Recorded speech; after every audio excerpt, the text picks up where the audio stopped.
In this very first lecture video recording for CEE 30001 transport phenomena, I would like to welcome everybody for this unit.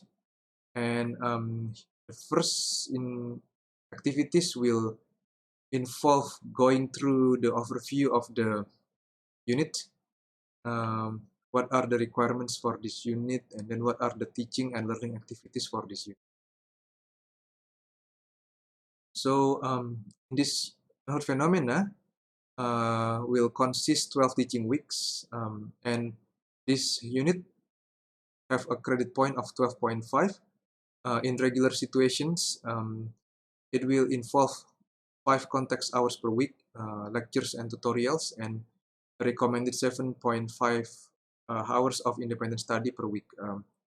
The prerequisite for this unit is chemical engineering thermodynamics and the fluid mechanics. And in here, the knowledge that is assumed is the calculus, physics, and thermodynamics. So we assume that you have basic knowledge on the calculus, physics, and thermodynamics. And the mode of delivery for this semester is online. And because this is an online, given in online mode, then the hurdle for this unit is not applicable for this semester. So in order for you to pass this unit, you just have to achieve an aggregate mark of 50% or more. In here, for the unit learning outcomes, once you able to complete this unit, then you should be able to formulate transfer phenomena problem, apply the basic concept of transfer phenomena to problems, and identify the solution methods, describe the natural and industrial processes as a combination of transport processes, and then analyze and evaluate the development of transfer processes and generalized information, and also demonstrate the communication skills. These are the contents of the unit that basically consists of the momentum transport, energy transport, and the mass transport. In here, the lecturer will be me. You can call me Jaka, and you can contact me in my emails. And if necessary, I will give you my WhatsApp number so that if you have any doubts or anything, then you can contact me, and please don't hesitate to contact me.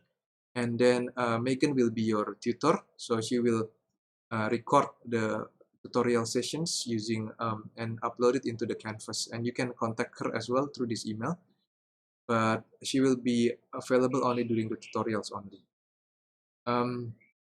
And here I want to review first the overview. So the assessment. So we have 1, 2, 3, 4, 5, 6 assessment, and online quiz will be given on the week 3, and then we will have 1 assignment, and this is based on the group. The first one will be due on the week 5, and it will be distributed on the week 1. The take-home test 1, it's like a mid-semester test. It will be given on the week 6. Online quiz again will be given on the week 9, and then the assignment, another assignment, also a group assignment, is given on the week 11, and then there will be another take-home test too, that basically serve as your final test. And online quiz is accounting only about 5%, and there will be 2 of them, so the total will account for 10%, and then assignment 1 will be 25%. And for the group in here, I will let you choose your group mates. So for each group, it will consist only maximum 2 persons, and I will distribute the class list so that you can try to contact with your friend and ask them whether they agree to work with you. Alternatively, if not, you can also work individually on this assignment. And for the problem for the online quiz, it's gonna be most of them is only multiple choices. And assignment is something that is a bit more challenging, so you need to basically work and find another sources and look and work with your friends to solve these problems. Okay, so I will go into the layout for the week-to-week schedule. So the assignment 1 will be distributed in week 1. So I give you extra 1 week to have a look into this assignment. Online quiz 1 will come in week 3. So the week that I indicate in this unit outline is coming with 1, 2, 3, 4, 5, 6, and then there's a tuition week, and then 7, 8, 9, 10, 11, 12, and then another tuition week. But in Canvas, it's basically gonna be increasing in the order of 1, 2, 3, 4, 5, 6, and this tuition week will be week 7 in Canvas, and then the 7 week in this Canvas will be 8 week in Canvas. This 8 week in unit outline will be 9th week, and then this 9 week in the unit outline will be the 10th week in Canvas. But even though we keep on progressing on the without stopping even in the tuition week, but there is no assessment that is given on the tuition week to give you a chance to basically review what you have been given on the first 6 weeks. Okay, and then continuing on the week 5, your assignment 1 will be due. So for the particular assignment, each assignment you are given roughly about 4 weeks to complete. That's why the problem has a higher difficulty than the task problem and the online quiz problem. So bear in mind that you need to start as early as possible for your assignment 1 and assignment 2. And then on the week 8 in here, or in the week 9 of the Canvas, then assignment 2 will be distributed. So in here, it actually will be given on the week 8 of your Canvas, and then on the week 9 of your unit outline, or week 10 of your Canvas, online quiz 2 will be given. And then when I check into the schedules of the lecture, then for the synchronous sessions, that is where if I want to have a face-to-face sessions with you or a drop-in session, then it will be mostly on Monday morning for 2 hours, starting at 9 o'clock, or also Tuesday at 9 a.m. as well in the morning. Okay. Then the assignment 2 will be due on the week 12 of in the Canvas, basically. And the minimum requirement for this unit, as is given in the beginning, is for you have to achieve an aggregate mark of 50% or more. And then the textbook that will be used for this unit is the Bird, Stewart, and Lightfoot book, Transport Phenomena. This book can be borrowed in the library, or alternatively, if you Google this book, then you will be able to find the PDF versions of this. For those that have difficulties to get into to download this book, then they can ask me, then I can give a separate temporary link to my Google Drive where you can basically download these books, because there is a copyright associated with this book, so I can only maintain that link for a very short time.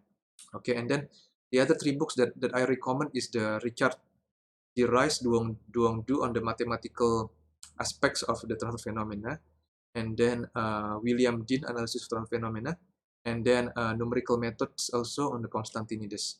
On assignment 2 especially, we will have a phenomena problem that we need to solve using MATLAB.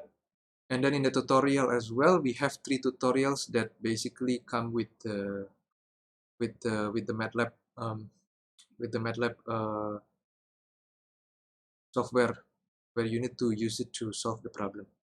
Okay. With that, then I will go into the slides to basically cover some important things for this introduction week 1. Okay. These slides in here will cover what are the transport phenomena, basically. Then we will go through 3 different levels in the transport phenomena, and then the hierarchical level of modeling.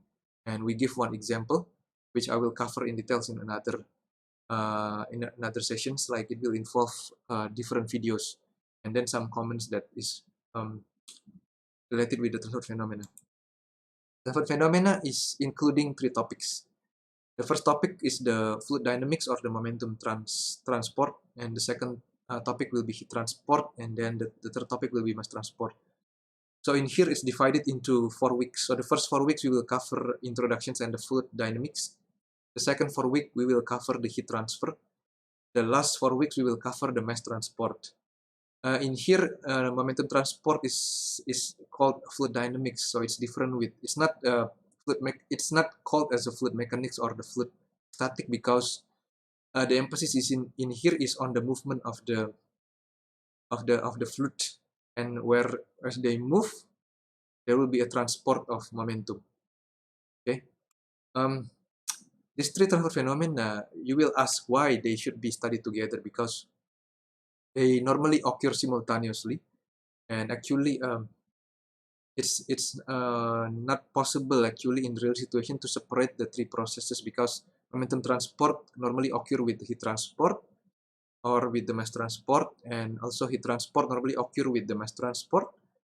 Okay, so then but in order to simplify uh, the learning process, then we basically learn them separately. And then the second thing that is important is that the basic equation that describe the three transfer phenomena are closely related. So in momentum transport, for example, we have a Newton's law of viscosity. In the heat transport, we have a Fourier's law of heat conductions. And then on the mass transport, for example, we have a Fick's law of binary diffusion. So these three equations, um, they basically have a similarity, which we will learn in details as we go into the three equations. The mathematical tools needed to describe this phenomena are similar. Transfer phenomena is a mathematical subject, but it's not possible to basically master the mathematical skill through this transfer phenomena. Rather, we expect that you already have this kind of like some level of the mathematical mastery before you go into the transfer phenomena. So as you go into the transfer phenomena, then you need to basically review various mathematical topics and brush up your skills on the calculus and mathematics. Okay, and then the last reason is that the molecular mechanisms underlying the various transfer phenomena are very closely related. This figure in here basically shows you the three different level of transport. So the one basically illustrated in A in here is the macroscopic system presentation, which you study in your introductions. And then if we go one level smaller into the details, then it's called the microscopic system. And then if we go into more detail again, and we will go into the molecular level. At the macroscopic level, basically we use macroscopic balances, and we don't attempt to understand the details of the systems. It gives us a rough idea about what is going in, what is going out, basically, okay. In some instances, only this overall view is needed. The microscopic level, we normally interested with what is happening to the fluid mixture in a small region within the equipment. So we can write down a set of equations, or we make a shell element balance into a particular systems and make postulations on the velocity or the shear stress or the heat flux or the temperature profiles or the concentrations in the particular fluid shell elements. And then after that, we can get the ordinary differential equations from that thing, and then we can get some information about the velocity, temperature profile, and concentration profiles within the system. This using this smaller scale level, then we can get more detailed information to understand some of the processes. On the molecular level, on the other hand, is the realm of for the theoretical physicists or the physical chemists. So Einstein will work at this level. Only for some particular occasions that we really go into this level. Okay, it's quite complex, because in here we go into the complex molecule, extreme range of temperature, pressure, and chemically reacting system. This is important to get some of the transfer properties to describe your microscopic level system. But in most of the cases in your transfer phenomena, we will only dealing with the microscopic level only. So it goes one level smaller compared with your introduction to chemical engineering. So these are the typical length scales for the different level. Okay, and then the connections between the three different levels are apparent, because the transport properties described by the molecular theory are used at the microscopic level, and then the equation developed at the microscopic level are needed to provide some input into the problem solving at the macroscopic level. Anyway, in all these three levels, for chemical engineer, we always use a conservation law, except we are making a balance at a different level. Okay, so in here, then we go into the hierarchical level of modeling. When we talk about the hierarchical level of modeling, what we interested in here is on the microscopic level. So even in the microscopic level, we can make a modeling at a different level. So depending on the assumptions that you make, if your assumptions is basically is not rigid, it's not involving a lot of assumptions, then the model will be more complex, and the more complex model will basically capture more details for your systems. Okay, so in the lowest level, you will have basically a black box, and then in the highest level, you will make all the possible transport processes known to man and all and other concepts. So depending on the assumptions and the scope and the depth of the resolutions of your modeling, then it will determine the complexity and the descriptions of your problem. In here we are the example is given on the problem of the heat removal from a bed of hot solvent by immersing steel rod from the bed. The details will be given on a separate videos where we cover until the details until the level 2 modeling, and we go a little bit into the level 3 and level 4 modeling, but I will not discuss this in this video. You can basically look into the other videos that are basically uploaded into this canvas in week 1. Okay, everything that has been typed in here is connected with all the notes as well that I give in the canvas week 1.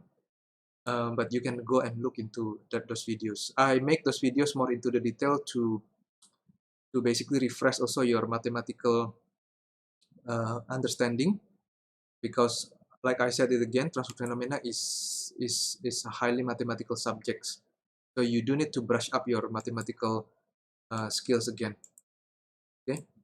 The most complex one in here is the model increase in complexity as you go from level 1 to level 4. Level 4 basically you relax the assumptions more, so that of course you need to deal with the more complex mathematical derivations and processes. Like in the level 1 you go with no ODE, or just a simple ODE, and level 2 you deal with one ODE, and then level 3 you deal with 2 ODE, and level 4 you deal with the partial differential equations. Some related aspects to transport phenomena is that when to be able to use the macroscopic balances intelligently, we need to use the information about the interface transport that come from the equation of change. So, however, in order to use equation of change, we need the transport properties. Okay, so that's why in Bird, Stewart, and Lightfoot book, they normally start at the molecular level, then go into the microscopic level, and then go into the macroscopic level. There are 4 classes of problems in transport phenomena. Class A is the easiest one, where it's basically a numerical problems, where you just plug in values into a formula, not just plug in. Sometimes you need to cross-check again with different equations. And then class B, you need to do an elementary derivations. Class C, it's involving advanced analytical problem that may bring ideas from other chapters or from other books. And then class D, problems in which intermediate mathematical skills are required. For your online quiz, it will only involve a class A and class B and your understandings on the concept that are given on the slides.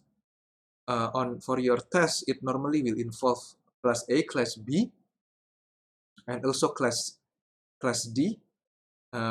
For your assignment, it will involve class C and class D. That's why you have to work together with a friend, or basically you need a longer time to solve the problems. Few suggestions for the transport phenomena. Most of our problems in transport phenomena in here are in the microscopic level, but we will not deal with the level 3 or 4 of the example that I give for the hierarchical level of modeling. Most of the examples in here are on the level 2 in the hierarchical level of modeling. As you go into your transfer phenomena, always try to redo the derivations or the calculations that I give in my lectures or in the tutorials, and always read with the text with the pencil and paper in hand, and you go through the details of the mathematical developments, because if you don't, you may have difficulties later when you go through the tests and or if you go into the assignments. Okay, when necessary, you need to find another resources, go to the mathematical textbook to brush up on the calculus, differential equations. And even though mathematical is important in terms of phenomena, but more important is the connections between the mathematics with the physical systems itself. So the mathematical result that you get should give a physical interpretations of the key result. So you have to relate back the physical ideas to the equations. And then you need to always check whether the result seems reasonable. And then also you need to make it a habit to check all the dimensions and the unit of all results. If you don't make consistent the units in the problems that you do in your assessment, then you may get your points deducted. So it's very important to make sure that all the units are consistent. Okay, that's pretty much all from my very first video for today, and I wish you good luck for my unit, and please again don't hesitate to contact me again if you have any questions. Thank you so much for listening.